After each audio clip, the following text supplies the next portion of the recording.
Job chapter 37, verse 10.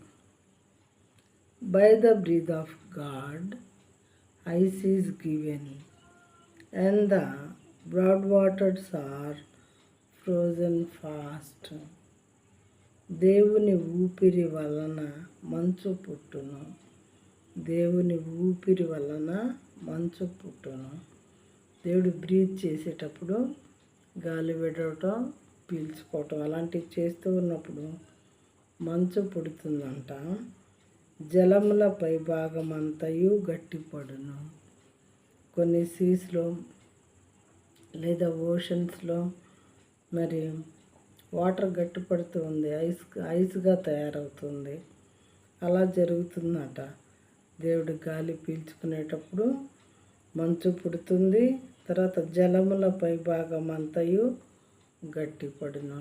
ఇలాంటి క్రియలు జరుగుతాయంట. దేవుని కోపం వచ్చినప్పుడు కొన్ని క్రియలు, మరి దేవుడు గాలి పీల్చుకునేటప్పుడు, వదిలేటప్పుడు, గర్జించినప్పుడు దేవుడు కోపం వచ్చి ఇలాంటప్పుడు రకరకాల కార్యములు జరిగినవిగా ఉంటున్నాయి ఈ భూమి మీద. మానవాళి వాటిని పసిగట్టడం, అర్థం చేసుకోవటం అనేది చేయలేరు.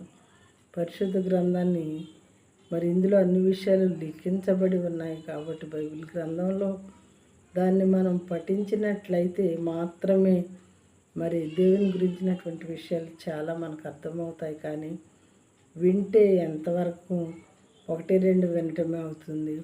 మహా అయితే ఒక 100-200 వినగలుగుతారు. కానీ చదివితే వేల విషయాలు మనకి తెలుస్తాయి. వాక్యమే దేవుడై ఉండేను అని బైబిల్ గ్రంథం ఉంది. ప్రియమైన వారలారా, మనం వాక్యాన్ని దినము పఠిస్తే జీవం గల దేవునితో మాట్లాడినట్లే, ముచ్చటించినట్లే